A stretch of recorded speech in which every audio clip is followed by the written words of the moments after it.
ನಮಸ್ಕಾರ. ನಾಡಿನ ಸಮಸ್ತ ಜನತೆಗೆ ಹನುಮಾನ್ ಜಯಂತಿಯ ಹಾರ್ದಿಕ ಶುಭಾಶಯಗಳು. ಕಳೆದ 3 ದಶಕಗಳಿಂದ ಸಮಾಜದಲ್ಲಿ ನಿರಂತರ ಅಧ್ಯಾತ್ಮ ಪ್ರಸಾರ ಕಾರ್ಯವನ್ನು ಮಾಡ್ತಾ ಇರುವಂತಹ ಸನಾತನ ಸಂಸ್ಥೆಯ ಪ್ರತಿನಿಧಿಯಾದ ನಾನು ಸೌಭಾಗ್ಯವತಿ ಲಕ್ಷ್ಮೀ ಪೈ ಹನುಮಾನ್ ಜಯಂತಿಯ ನಿಮಿತ್ತ ಆಯೋಜಿಸಲಾದ ಈ ವಿಶೇಷ ಕಾರ್ಯಕ್ರಮಕ್ಕೆ ತಮ್ಮೆಲ್ಲರನ್ನು ಹಾರ್ದಿಕವಾಗಿ ಸ್ವಾಗತಿಸ್ತೇನೆ. ಬಂಧುಗಳೇ, ಸಮಾಜದಲ್ಲಿ ಅನೇಕರಿಗೆ ಬಾಲ್ಯದಲ್ಲಿ ತಾವು ಕೇಳಿದಂತಹ ಕಥೆಗಳಿಂದ ಅಥವಾ ಓದಿದಂತಹ ಕಥೆಗಳಿಂದ ದೇವತೆಗಳ ಸಂದರ್ಭದಲ್ಲಿ ಅಲ್ಪ ಸ್ವಲ್ಪ ಮಾಹಿತಿ ಇರ್ತದೆ. ಅದರಿಂದಾಗಿ ಆ ದೇವತೆಯ ಮೇಲೆ ಶ್ರದ್ಧೆ ಕೂಡ ಅಲ್ಪ ಸ್ವಲ್ಪ ಇರ್ತದೆ. ಆದರೆ ಯಾವಾಗ ಒಂದು ದೇವತಾ ತತ್ವದ ಮಹತ್ವ, ಅದರ ಉಪಾಸನೆಯ ಬಗ್ಗೆ ನಾವು ಹೆಚ್ಚಿನ ಮಾಹಿತಿಯನ್ನು ಪಡ್ಕೊಳ್ತೇವೆ, ಆಗ ಆ ದೇವತೆಯ ಉಪಾಸನೆಯನ್ನು ಶ್ರದ್ಧೆಯಿಂದ ಮಾಡ್ಲಿಕ್ಕೆ ನಮಗೆ ಸಾಧ್ಯವಾಗ್ತದೆ ಮತ್ತು ಇಂತಹ ಉಪಾಸನೆಯಿಂದ ನಮಗೆ ಆಧ್ಯಾತ್ಮಿಕ ಲಾಭ ಕೂಡ ಆಗ್ತದೆ. ಅದೇ ಕಾರಣಕ್ಕಾಗಿ ಹನುಮಾನ್ ಜಯಂತಿಯ ಈ ಪವಿತ್ರ ಪರ್ವಕಾಲದಲ್ಲಿ ಹನುಮಂತನ ವಿಶೇಷ ಗುಣಗಳ ಬಗ್ಗೆ, ಆ ಒಂದು ತತ್ವದ ಅಧಿಕ ಮಾಹಿತಿಯನ್ನು ಈ ಕಾರ್ಯಕ್ರಮದ ಮೂಲಕ ನಾವು ತಿಳ್ಕೊಳ್ಳಿಕ್ಕೆ ಪ್ರಯತ್ನ ಮಾಡುವ. ಹನುಮಂತನ ವಿಷಯದಲ್ಲಿ ನಮಗೆ ಬಾಲ್ಯದಿಂದಲೇ ಅನೇಕ ಕಥೆಗಳನ್ನು ನಾವು ಕೇಳಿದ್ದೇವೆ.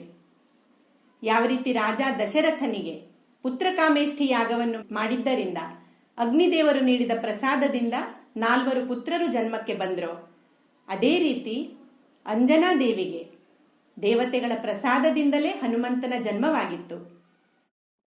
ಅದು ಕೂಡ ಶ್ರೀರಾಮಚಂದ್ರನು ಜನ್ಮಕ್ಕೆ ಬಂದಂತಹ ಚೈತ್ರ ಮಾಸ ಶುಕ್ಲ ಪಕ್ಷದ ನವಮಿಯಿಂದ 6ನೇ ದಿನಕ್ಕೆ, ಅಂದರೆ ಚೈತ್ರ ಶುಕ್ಲ ಪೌರ್ಣಮಿ ಹನುಮಂತನ ಜನ್ಮದ ದಿನವಾಗಿದೆ. ಹಾಗಾಗಿ ನಾವಿದನ್ನು ಹನುಮಾನ್ ಜಯಂತಿ ಅಂತ ಹೇಳಿ ಆಚರಣೆ ಮಾಡ್ತೇವೆ. ಶ್ರೀರಾಮಚಂದ್ರನು ಹನುಮಂತನಿಗಿಂತ ಕೇವಲ 6 ದಿನ ಹಿರಿಯನಾಗಿದ್ನು. ಕೇಸರಿ ಮತ್ತು ಅಂಜನಾದೇವಿಯ ಆ ದಂಪತಿಗಳ ಗರ್ಭದಲ್ಲಿ ಹನುಮಂತನು ವಾಯುಪುತ್ರ ಅಂತ ಹೇಳಿ ಜನ್ಮಕ್ಕೆ ಬರ್ತಾನೆ. ವಾಯುದೇವರ ವಿಶೇಷ ಅನುಗ್ರಹದಿಂದ ಹನುಮಂತನ ಜನ್ಮವಾಗಿದ್ರಿಂದ ಅವನನ್ನು ಪವನಪುತ್ರ ಈ ರೀತಿ ನಾವು ಕರೀತೇವೆ. ಬಂಧುಗಳೇ, ಹನುಮಂತನ ಸಂದರ್ಭದಲ್ಲಿ ಬಾಲ್ಯದ ಒಂದು ಕಥೆ ಎಲ್ರಿಗೂ ನಮಗೆ ಗೊತ್ತಿದೆ. ಅವನು ಉದಯಿಸ್ತಾ ಇರುವ ಸೂರ್ಯನನ್ನು ಹಣ್ಣು ಅಂತ ಭಾವಿಸಿ ಆಕಾಶಕ್ಕೆ ನೆಗೆದಿದ್ದ ಅಂತ ಹೇಳಿ. ಇದರ ಭಾವಾರ್ಥವನ್ನು ತಿಳ್ಕೊಳ್ಳಿಕ್ಕೆ ಪ್ರಯತ್ನ ಮಾಡಬೇಕು. ಪಂಚತತ್ವಗಳಿರುವುದು ನಮಗೆಲ್ಲ ಗೊತ್ತಿದೆ. ಪೃಥ್ವಿ, ಆಪ, ತೇಜ, ವಾಯು ಮತ್ತು ಆಕಾಶ. ಈ 5 ತತ್ವಗಳಿಂದ ಬ್ರಹ್ಮಾಂಡ ನಿರ್ಮಾಣವಾಗಿದೆ. ಒಂದಕ್ಕಿಂತ ಒಂದು ತತ್ವಗಳು ಸೂಕ್ಷ್ಮ ಮತ್ತು ಹೆಚ್ಚು ಶಕ್ತಿಶಾಲಿಯಾಗಿರ್ತದೆ. ಅಂದ್ರೆ ಪೃಥ್ವಿಗಿಂತ ಆಪಹ, ಆಪ ಅಂದ್ರೆ ಜಲತತ್ವ, ಇದು ಹೆಚ್ಚು ಸೂಕ್ಷ್ಮ ಮತ್ತು ಶ್ರೇಷ್ಠ. ಮುಂದಿನದ್ದು ತೇಜ, ಜಲಕ್ಕಿಂತ ತೇಜ ಅಂದ್ರೆ ಅಗ್ನಿತತ್ವ, ಇದು ಹೆಚ್ಚು ಸೂಕ್ಷ್ಮ ಮತ್ತು ಶಕ್ತಿಶಾಲಿ. ತೇಜ ತತ್ವಕ್ಕಿಂತ ವಾಯುತತ್ವ ಹೆಚ್ಚು ಶ್ರೇಷ್ಠ. ಮತ್ತು ಈ 4 ತತ್ವಗಳು ಆಕಾಶ ತತ್ವದಲ್ಲಿ ಸಮಾವೇಶವಾಗಿರುವುದರಿಂದ ಆಕಾಶ ತತ್ವವು ಅತ್ಯಧಿಕ ಸೂಕ್ಷ್ಮಾತಿ ಸೂಕ್ಷ್ಮ ತತ್ವವಾಗಿದೆ. ಇದೇ ಭಾವಾರ್ಥದಲ್ಲಿ ವಾಯುಪುತ್ರನಾದ ಹನುಮಂತನು ತೇಜತತ್ವವಾದ ಸೂರ್ಯನನ್ನು ಭಕ್ಷಿಸಲಿಕ್ಕೆ ಹಾರಿದ ಎಂಬುದರ ಭಾವಾರ್ಥ ಏನಂದ್ರೆ, ಆ ತೇಜತತ್ವದ ಮೇಲೆ ಹಿಡಿತವನ್ನು ಸಾಧಿಸಿದಂಥವನು ಅಂತ ಹೇಳಿ. ಯಾಕಂದ್ರೆ ತೇಜಕ್ಕಿಂತ ಮುಂದಿನ ತತ್ವ ವಾಯುತತ್ವ. ಈ ಪ್ರಕಾರ ಆ ಒಂದು ಕಥೆಯನ್ನು ನಾವು ಅದರ ಗೂಢಾರ್ಥವನ್ನು ತಿಳ್ಕೊಳ್ಬೇಕು. ಇನ್ನು ಹನುಮಂತನ ವೈಶಿಷ್ಟ್ಯಗಳು, ಅವನ ಗುಣವಿಶೇಷಣಗಳ ಬಗ್ಗೆ ತಿಳ್ಕೊಳ್ತಾ ಹೋದ್ರೆ ಅನೇಕ ಗುಣಗಳ ಬಗ್ಗೆ ವಾಲ್ಮೀಕಿ ಮಹರ್ಷಿಗಳು ರಾಮಾಯಣದಲ್ಲಿ ಉಲ್ಲೇಖ ಮಾಡಿದ್ದಾರೆ. ಅತ್ಯಂತ ಪರಾಕ್ರಮಿ. ನಮಗೆ ಆಂಜನೇಯನ ಒಂದು ಪ್ರಸಿದ್ಧವಾದ ಶ್ಲೋಕ ನಾವೆಲ್ಲರೂ ಹೇಳ್ತೇವೆ. ಬುದ್ಧಿರ್ಬಲಂ ಯಶೋಧೈರ್ಯಂ ನಿರ್ಭಯತ್ವಂ ಅರೋಗತ ಅಜಾಡ್ಯಂ ವಾಕ್ಪಟುತ್ವಂಚ ಹನುಮತ್ ಸ್ಮರಣಾತ್ ಭವೇತ್. ಅಂದ್ರೆ ಅವನಲ್ಲಿರುವ ಈ ವಿಶಿಷ್ಟ ಗುಣಗಳು, ಯಾರು ಅವನ ಉಪಾಸನೆಯನ್ನು ಮಾಡ್ತಾರೆ ಅವರಲ್ಲಿ ಆ ಗುಣಗಳು ಬರ್ತದೆ ಅಂತ ಹೇಳಿ. ಮೊದಲನೇದು ಬುದ್ಧಿರ್ಬಲಂ, ಅತ್ಯಂತ ಬುದ್ಧಿಮಾನ್ ಮತ್ತು ಬಲವಾನ್. ಅವನ ಪರಾಕ್ರಮದ ಬಗ್ಗೆ ಎಲ್ಲ ರಾಮಾಯಣ ರಚನೆ ಮಾಡಿದಂತಹ ಕವಿಗಳು ವರ್ಣನೆ ಮಾಡ್ತಾರೆ. ಮುಖ್ಯವಾಗಿ ವಾಲ್ಮೀಕಿ ರಾಮಾಯಣದಲ್ಲಿ ಹನುಮಂತನ ಪರಾಕ್ರಮದ ಬಗ್ಗೆ ಉಲ್ಲೇಖಿಸ್ತಾ ಹೋದ್ರೆ ಅನೇಕ ಪ್ರಸಂಗಗಳನ್ನು ನಾವು ಹೇಳ್ಬಹುದು. ಸೀತೆಯನ್ನು ಶೋಧಿಸ್ಲಿಕ್ಕೋಸ್ಕರ ಯಾವಾಗ ಸುಗ್ರೀವನು ವಾನರ ಸೈನ್ಯವನ್ನು ದಕ್ಷಿಣಕ್ಕೆ ಕಳಿಸ್ತಾನೆ, ಅಂತ ಸಂದರ್ಭದಲ್ಲಿ ಆ ಒಂದು ಸಮುದ್ರದ ದಡದಲ್ಲಿ ಎಲ್ಲ ಕಪಿ ಸೈನ್ಯ ಬಂದು ನಿಂತರು. ಮುಂದೆ ಹೇಗೆ ಹೋಗುವುದು ಗೊತ್ತಾಗ್ಲಿಲ್ಲ. ಅಂತ ಸಂದರ್ಭದಲ್ಲಿ ಯಾರಿಗೂ ಸಾಧ್ಯವಿಲ್ಲದಂತಹ ಆ ಸಮುದ್ರ ಲಂಘನ ಕಾರ್ಯವನ್ನು ಹನುಮಂತನು ಮಾಡ್ತಾನೆ. ಬಾಕಿ ಎಲ್ಲ ಕಪಿವೀರರು ತಾವು ಇಂತಿಷ್ಟು ಯೋಜನ ದೂರ ಹಾರಬಲ್ಲೆವು ಅಂತ ಹೇಳ್ತಾ ಇದ್ರು. ಆದರೆ ಹನುಮಂತ ಏನೂ ಹೇಳದೆ ಸುಮ್ಮನೆ ಕುತ್ಕೊಂಡಿರ್ತಾನೆ. ಆಗ ಜಾಂಬವಂತನು ಅವನ ಸಮೀಪ ಹೋಗಿ ಅವನ ಪರಾಕ್ರಮದ ಬಗ್ಗೆ ಅವನಿಗೆ ಸ್ಮರಣೆ ಮಾಡಿಸ್ತಾನೆ. ಇದಕ್ಕೆ ಕಾರಣ ಏನಂದ್ರೆ, ಬಾಲ್ಯದಲ್ಲಿ ತನ್ನಲ್ಲಿದ್ದಂತಹ ಅಪರಿಮಿತ ಶಕ್ತಿಯಿಂದಾಗಿ ಹನುಮಂತನು ಅನೇಕ ಋಷಿಮುನಿಗಳಿಗೆ ತೊಂದರೆ ಕೊಡ್ತಾ ಇದ್ದ. ಅಂದ್ರೆ ಆ ಒಂದು ಬಾಲ್ಯದ ಮನಸ್ಥಿತಿಯಲ್ಲಿ ಋಷಿಮುನಿಗಳನ್ನು ಪೀಡಿಸ್ತಾ ಇದ್ದ. ಇದರಿಂದಾಗಿ ಓರ್ವ ಋಷಿಗಳು ಅವನಿಗೆ ಶಾಪ ಕೊಡ್ತಾರೆ. ನಿನ್ನ ಅಪರಿಮಿತ ಸಾಮರ್ಥ್ಯದ ಬಗ್ಗೆ ನಿನಗೆ ವಿಸ್ಮರಣೆಯಾಗಲಿ, ಮರೆತು ಹೋಗಲಿ ಅಂತ ಹೇಳಿ. ಆದ್ರೆ ಅವಶ್ಯಕತೆ ಇದ್ದಾಗ ಯಾರಾದ್ರೂ ನೆನಪಿಸಿದ್ರೆ ಮಾತ್ರ ನಿನಗೆ ನಿನ್ನ ಪರಾಕ್ರಮದ ನೆನಪಾಗಬೇಕು ಅಂತ ಹೇಳಿ ಒಂದು ಶಾಪ ಕೊಟ್ಟಿರ್ತಾರೆ. ಇದೇ ಪ್ರಕಾರ ಯಾವಾಗ ಜಾಂಬವಂತನು ಹನುಮಂತನ ಸಮೀಪ ಹೋಗಿ ಅವನಿಗೆ ಅವನ ಆ ಪರಾಕ್ರಮದ ಸ್ಮರಣೆಯನ್ನು ಮಾಡಿಸಿಕೊಟ್ರು. ಕೇವಲ ನಿನ್ನಿಂದ ಮಾತ್ರ ಈ 100 ಯೋಜನದ ಸಮುದ್ರವನ್ನು ಲಂಘಿಸಲಿಕ್ಕೆ ಸಾಧ್ಯವಿದೆ ಅಂಥೇಳಿ ಅವನಿಗೆ ಅವನ ಶೌರ್ಯದ ಸ್ಮರಣೆ ಮಾಡಿಕೊಡ್ತಾರೆ. ಆಗ ಏನೆಲ್ಲ ಆಯಿತು ನಮ್ಗೆಲ್ರಿಗೂ ಗೊತ್ತಿದೆ. ಹನುಮಂತನು ಅತ್ಯಂತ ದೊಡ್ಡ ದೇಹವನ್ನು ಧಾರಣೆ ಮಾಡಿ 100 ಯೋಜನ ಸಮುದ್ರವನ್ನು ಲಂಘಿಸಿ ಲಂಕೆಗೆ ತಲುಪ್ತಾನೆ. ಆ ಸಮುದ್ರವನ್ನು ದಾಟುವಾಗ ಕೂಡ ಸಿಂಹಿಕ, ಸುರಸ ಇತ್ಯಾದಿ ರಾಕ್ಷಸಿಯರನ್ನು ಅವರನ್ನು ಕೂಡ ದಮನ ಮಾಡಿ ಮುಂದೆ ಆ ಲಂಕೆಯನ್ನು ಪ್ರವೇಶ ಮಾಡುವಾಗ ಲಂಕಿಣಿ ಎಂಬ ಶಾಪಗ್ರಸ್ತ ಆ ದೇವತೆಯನ್ನು ಕೂಡ ಅಲ್ಲಿ ನಾಶ ಮಾಡ್ತಾನೆ, ಲಂಕೆಯನ್ನು ಪ್ರವೇಶ ಮಾಡ್ತಾನೆ. ಈ ರೀತಿ ಇತರ ವೀರರಿಗೆ ಅಸಾಧ್ಯವಾದಂತಹ ಕಾರ್ಯವನ್ನು ಹನುಮಂತ ಮಾಡ್ತಾನೆ. ಅಲ್ಲಿ ಅಶೋಕವನದಲ್ಲಿ ಸೀತೆಯನ್ನು ಹುಡುಕುವ ಕಾರ್ಯವಾಯಿತು, ಲಂಕಾದಹನ ಮಾಡಿದ್ದು, ಇದೆಲ್ಲವೂ ಅವನ ಅಪರಿಮಿತ ಶೌರ್ಯವನ್ನು ನಮಗೆ ಪ್ರದರ್ಶಿಸ್ತದೆ ಬಂಧುಗಳೇ. ರಾಮರಾವಣರ ಯುದ್ಧ ಆಗುವಾಗ ಕೂಡ ಜಾಂಬವಂತನು ಒಂದು ಮಾತು ಹೇಳ್ತಾನೆ. ಅನೇಕ ಕಪಿವೀರರು ಪ್ರಾಣತ್ಯಾಗ ಮಾಡಿದ್ರು. ರಾವಣನ ಬ್ರಹ್ಮಾಸ್ತ್ರದಿಂದ ರಾಮ ಲಕ್ಷ್ಮಣರು ಕೂಡ ಮೂರ್ಛಿತರಾಗುವಾಗ ಜಾಂಬವಂತನು ಒಂದು ಮಾತು ಹೇಳ್ತಾನೆ. ಎಲ್ಲಿ ತನಕ ನಮಗೆ ವಾನರ ಶ್ರೇಷ್ಠ ಹನುಮಂತ ನಮ್ಮೊಂದಿಗಿದ್ದಾನೆ, ಆಗ ಎಂಥದೇ ಅನಾಹುತ ನಡೆದು ನಮಗೆ ಭಯ ಇಲ್ಲ. ಹಾಗಾಗಿ ಯಾವುದೇ ಕಪಿವೀರರು ಮರಣ ಹೊಂದಿದ್ರು ನಮಗೆ ಹನುಮಂತ ಇರುವ ತನಕ ಭಯವಿಲ್ಲ ಅಂಥೇಳಿ.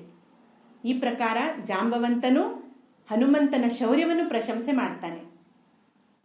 ಮುಂದೆ ಮತ್ತೊಂದು ಪ್ರಸಂಗ ನಮಗೆ ಗಮನಕ್ಕೆ ಬರ್ತದೆ. ಹನುಮಂತನ ಪರಾಕ್ರಮದ ಸಂದರ್ಭದಲ್ಲಿ ಮೇಘನಾದನ ಆಯುಧದಿಂದ ಅಂದ್ರೆ ಶಕ್ತ್ಯಾಯುಧದಿಂದ ಲಕ್ಷ್ಮಣನು ಮೂರ್ಛಿತನಾಗ್ತಾನೆ. ವೈದ್ಯರಾಜ ಸುಷೇಣನು ಒಂದು ಸಲಹೆಯನ್ನು ಕೊಡ್ತಾನೆ. ಏನಂದ್ರೆ, ಸೂರ್ಯೋದಯವಾಗುವುದರೊಳಗೆ ಹಿಮಾಲಯದಲ್ಲಿ ಸಿಗುವಂತಹ ಸಂಜೀವಿನಿ ಎಂಬ ಒಂದು ಮೂಲಿಕೆಯನ್ನು ತಂದ್ರೆ ಮಾತ್ರ ಲಕ್ಷ್ಮಣನ ಪ್ರಾಣ ಉಳಿಬಹುದು ಅಂತೇಳಿ. ಇಂತಹ ಒಂದು ಸಾಹಸ ಕಾರ್ಯವನ್ನು ಯಾರು ಮಾಡೋದು? ಇದು ಕೇವಲ ಮಾರುತಿಗೆ ಮಾತ್ರ ಸಾಧ್ಯವಿತ್ತು. ಹಾಗಾಗಿ ರಾಮನು ಮಾರುತಿಯಲ್ಲಿ ವಿನಂತಿ ಮಾಡ್ತಾನೆ, ಹನುಮಾನ್ ನಿನಗೆ ಮಾತ್ರ ಇದು ಸಾಧ್ಯವಿದೆ, ಹೋಗಿ ಬಾ ಅಂತ ಹೇಳಿ. ಪ್ರಭುವಿನ ಚರಣಕ್ಕೆರಗಿ ಹನುಮಂತ ಹೇಳ್ತಾನೆ, ಪ್ರಭು ನಿಮ್ಮ ಆಶೀರ್ವಾದದಿಂದ, ನಿಮ್ಮ ನಾಮದ ಬಲದಿಂದ ಎಲ್ಲವೂ ಸಾಧ್ಯವಿದೆ. ಹಾಗಾಗಿ ನಾನು ಈ ಕಾರ್ಯವನ್ನು ಖಂಡಿತ ಮಾಡ್ತೇನೆ ಅಂತ ಹೇಳಿ ಮರುಕ್ಷಣವೇ ಅವನು ಹಿಮಾಲಯಕ್ಕೆ ಹಾರಿ ಹೋಗಿ ಅಲ್ಲಿ ಆ ಮೂಲಿಕೆಯನ್ನು ಗುರುತಿಸುವಷ್ಟು ಸಮಯ ಇಲ್ಲದೆ ಇರುವುದರಿಂದ ಆ ದ್ರೋಣಗಿರಿ ಪರ್ವತವನ್ನೇ ಎತ್ತಿಕೊಂಡು ಬರ್ತಾನೆ. ಮುಂದೆ ಆ ಸಂಜೀವಿನಿ ಮೂಲಿಕೆಯಿಂದ ಮೂರ್ಛಿತನಾದಂತಹ ಲಕ್ಷ್ಮಣನು ಎದ್ದ. ಮುಂದೆ ಎಲ್ಲವೂ ನಡೆಯಿತು. ಈ ಪ್ರಕಾರ ಅಸಾಧ್ಯವಾದ ಕಾರ್ಯಗಳನ್ನು ಮಾರುತಿಯು ಮಾಡಿದ್ರಿಂದ ಅಂತಹ ಪರಾಕ್ರಮಕ್ಕೆ ಬೇರೆ ಉದಾಹರಣೆ ನಮಗೆ ಕಾಣ್ಲಿಕ್ಕೆ ಸಿಗುವುದಿಲ್ಲ ಬಂಧುಗಳೇ. ಇನ್ನೊಂದು ಹನುಮಂತನ ಗುಣ ಅಂತ ಹೇಳಿದ್ರೆ ಜಿತೇಂದ್ರಿಯ.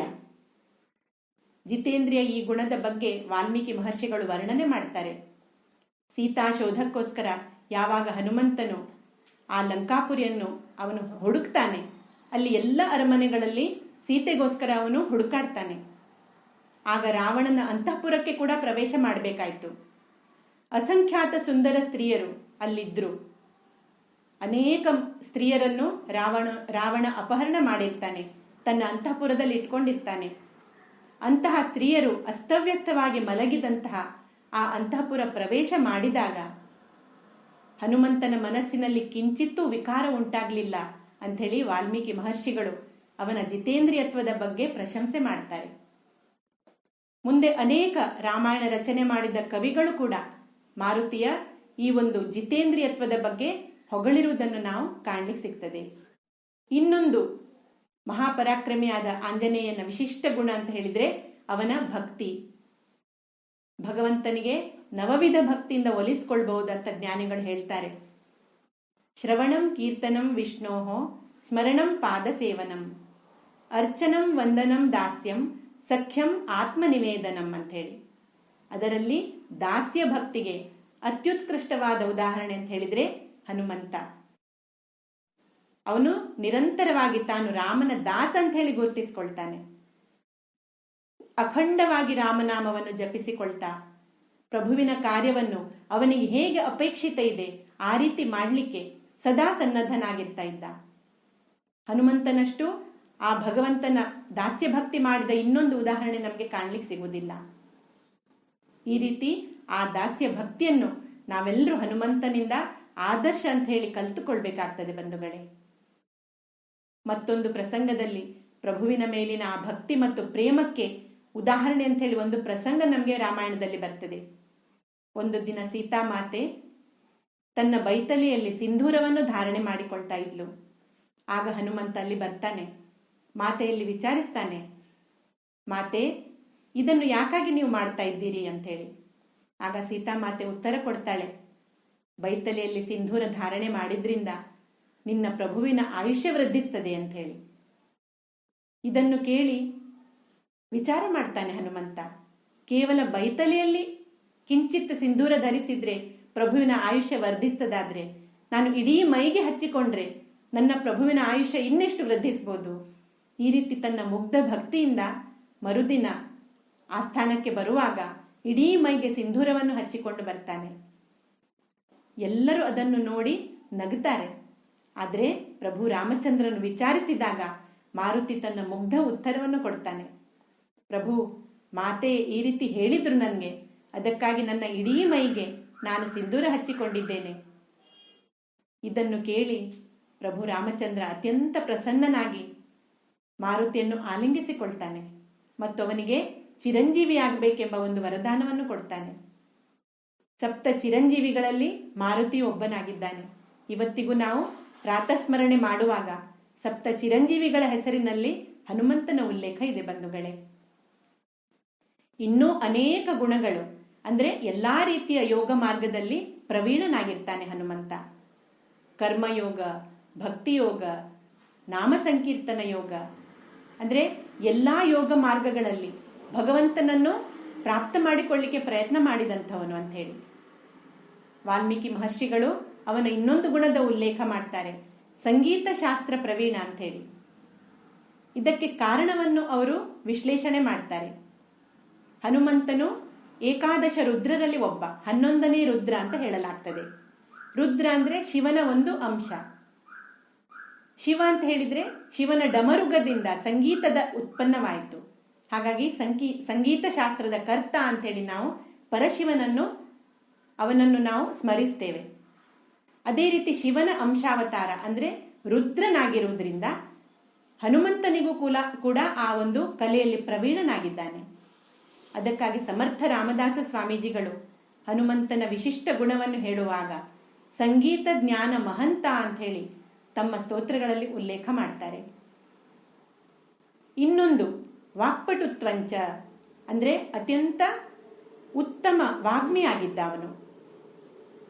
ಇದರ ಪ್ರಸಂಗ ನಮಗೆ ಯಾವಾಗ ಹನುಮಂತನನ್ನು ಮೇಘನಾದನು ಬ್ರಹ್ಮಾಸ್ತ್ರದಿಂದ ಬಂಧಿಸಿ ರಾವಣನ ಆಸ್ಥಾನಕ್ಕೆ ಕರ್ಕೊಂಡು ಹೋದ, ಅಲ್ಲಿ ರಾವಣನ ಹತ್ತಿರ ಹನುಮಂತನು ಮಾಡಿದ ಸಂವಾದದಿಂದ ಅವನ ಆ ವಾಕ್ಚಾತುರ್ಯ ನಮ್ಮ ಕಣ್ಣಿಗೆ ಕಟ್ಟಿದಂತೆ ಕಾಣುತ್ತದೆ.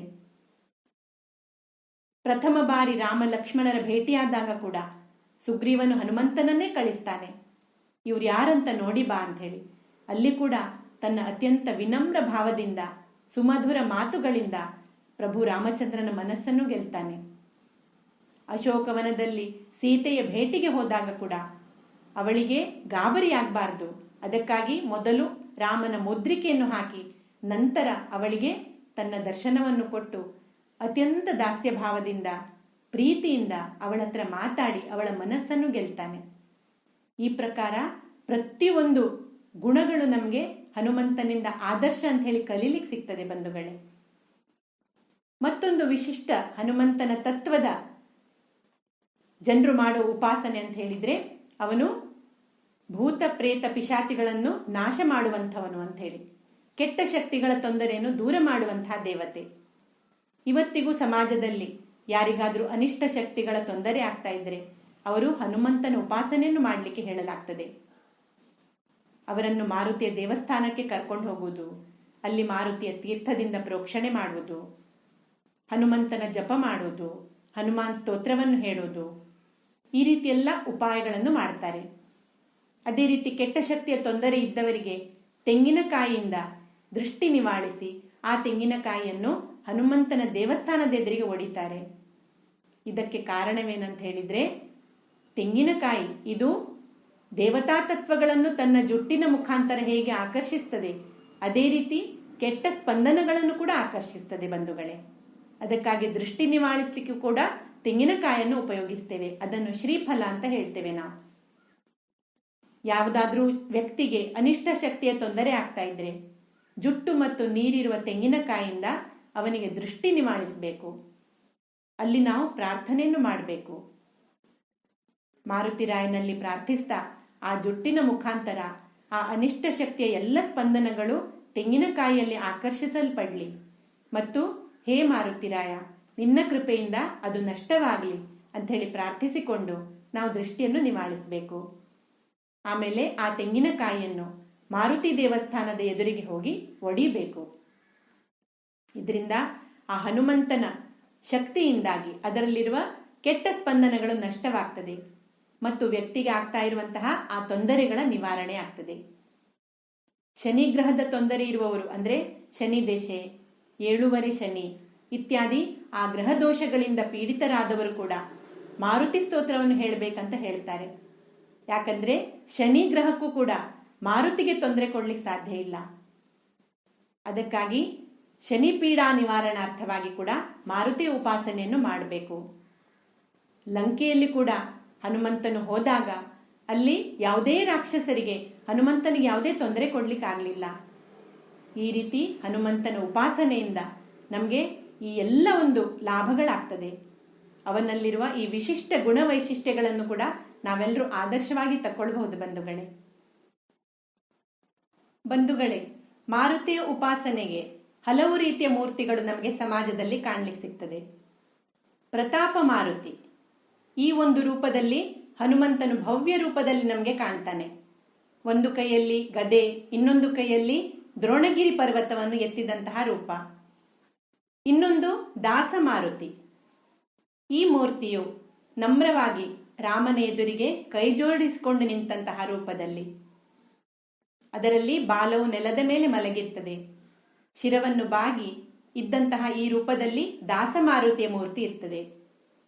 ವೀರಮಾರುತಿಯ ಮೂರ್ತಿ ಇದು ವೀರಾಸನದಲ್ಲಿ ಕುಳಿತಂತಹ ಹನುಮಂತ. ಎಡಗೈ ಗದೆಯನ್ನು ಧಾರಣೆ ಮಾಡಿ ಎಡ ಭುಜದ ಮೇಲೆ ಗದೆ ಇರ್ತದೆ, ಬಲಗೈಯಲ್ಲಿ ಅಭಯ ಹಸ್ತ. ಇದು ವೀರಮಾರುತಿಯ ರೂಪ. ಕೆಲವೊಮ್ಮೆ ಕಾಲುಗಳ ಕೆಳಗೆ ರಾಕ್ಷಸನ ಮೂರ್ತಿ ಕೂಡ ಇರ್ತದೆ. ಇನ್ನೊಂದು ಪ್ರಸಿದ್ಧವಾದ ರೂಪ ಪಂಚಮುಖಿ ಮಾರುತಿ, ಅಂದ್ರೆ 5 ದಿಕ್ಕುಗಳಲ್ಲಿ ವಿವಿಧ ಮುಖಗಳಿರುವಂತಹ ಮೂರ್ತಿ. ಪೂರ್ವ, ಪಶ್ಚಿಮ, ಉತ್ತರ, ದಕ್ಷಿಣ ಹಾಗೂ ಊರ್ಧ್ವ ದಿಕ್ಕಿನಲ್ಲಿ 5 ಮುಖಗಳಿರ್ತದೆ.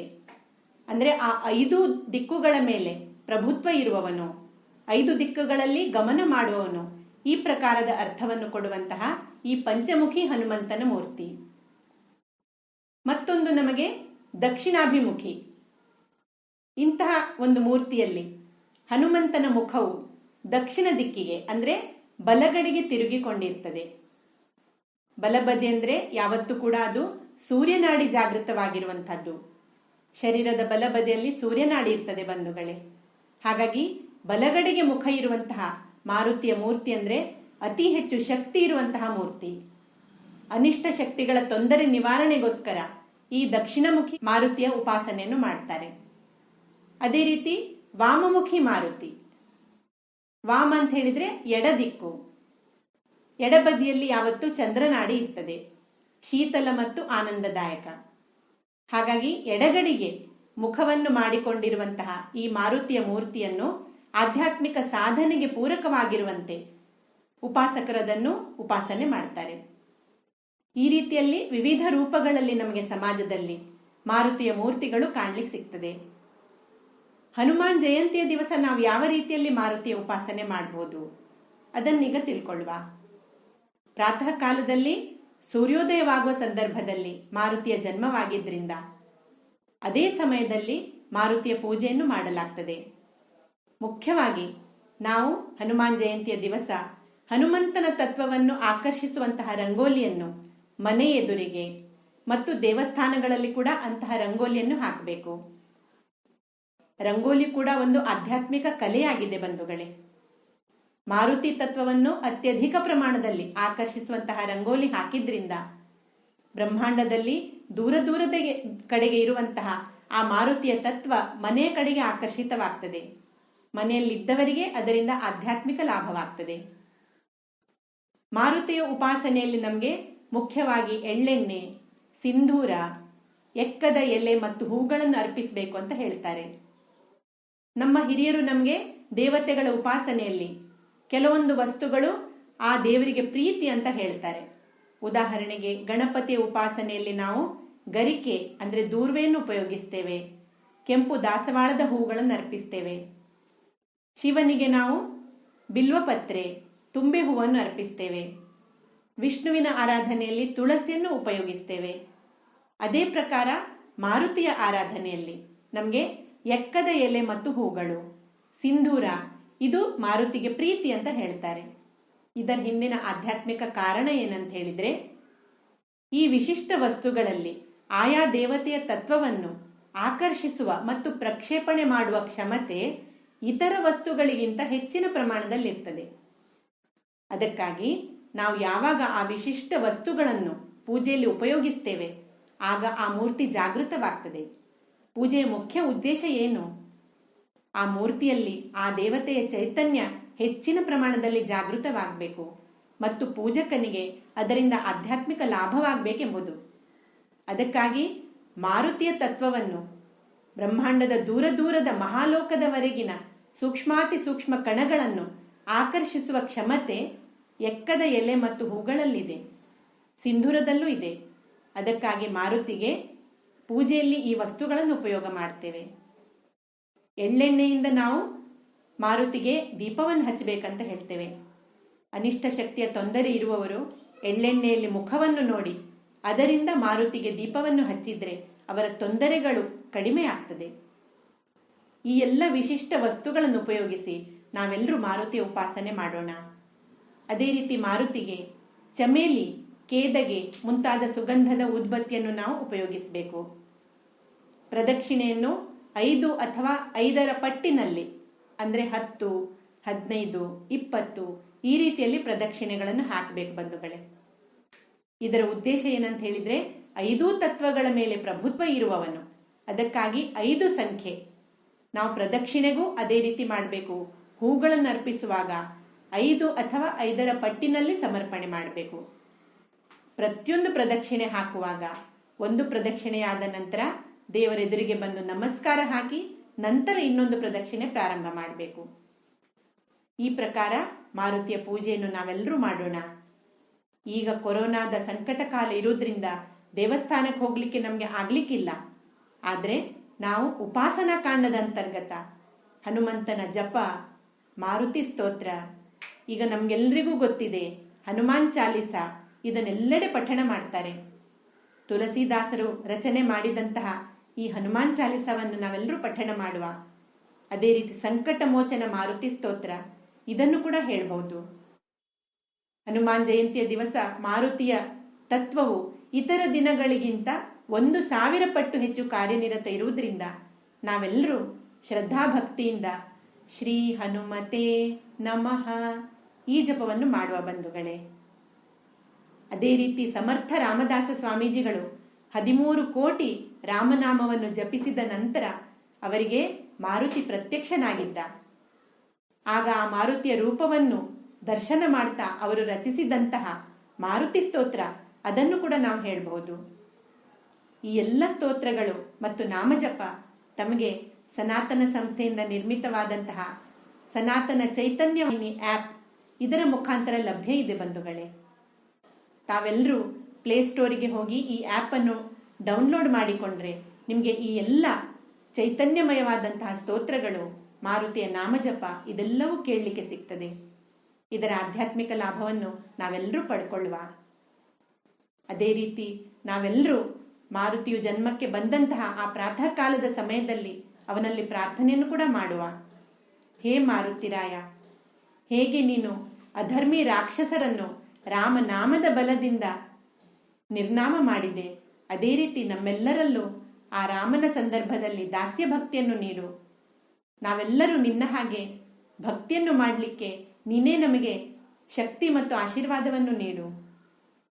ಇವತ್ತು ಸಮಾಜದಲ್ಲಿ ಅಧರ್ಮ ಮತ್ತು ಧರ್ಮದ ನಡುವೆ ಏನು ಯುದ್ಧ ನಡೀತಾ ಇದೆ, ಇದರಲ್ಲಿ ಜಯಪ್ರಾಪ್ತ ಮಾಡಿಕೊಳ್ಳಿಕ್ಕೆ ನಮಗೆ ಸಾಧನೆ ಅಂಥೇಳಿ ರಾಷ್ಟ್ರ ರಕ್ಷಣೆ, ಧರ್ಮ ಜಾಗೃತಿಯ ಕಾರ್ಯವನ್ನು ಮಾಡಲಿಕ್ಕೆ ನೀನೇ ನಮಗೆ ಬಲ ಮತ್ತು ಶಕ್ತಿಯನ್ನು ನೀಡು. ಈ ರೀತಿ ನಾವೆಲ್ಲರೂ ಪ್ರಾರ್ಥನೆ ಮಾಡುವ ಬಂಧುಗಳೇ. ಹನುಮಾನ್ ಜಯಂತಿಯ ನಿಮಿತ್ತ ಹನುಮಂತನ ಕೃಪೆ ನಮ್ಮೆಲ್ಲರ ಮೇಲಾಗಲಿ. ನಮ್ಮ ರಾಷ್ಟ್ರ, ಧರ್ಮ, ಇಡೀ ವಿಶ್ವದಲ್ಲಿ ಅಧರ್ಮವು ನಾಶವಾಗಿ ಧರ್ಮದ ಸಂಸ್ಥಾಪನೆ ಆಗಲಿ ಅಂಥೇಳಿ ಮಾರುತಿಯ ಚರಣಗಳಲ್ಲಿ ನಾವೆಲ್ಲರೂ ಭಾವಪೂರ್ಣ ಪ್ರಾರ್ಥನೆ ಮಾಡುವ. ಇವತ್ತಿನ ಈ ಕಾರ್ಯಕ್ರಮವನ್ನು ಪ್ರಭು ರಾಮನ ಚರಣದಲ್ಲಿ ಸಮರ್ಪಣೆ ಮಾಡ್ತಾ ತಮಗೆಲ್ಲರಿಗೂ ನಮಸ್ಕಾರಗಳನ್ನು ಹೇಳ್ತಾ ಈ ವಿಷಯವನ್ನು ಮುಕ್ತಾಯ ಮಾಡ್ತಾ ಇದ್ದೇನೆ. ನಮಸ್ಕಾರ.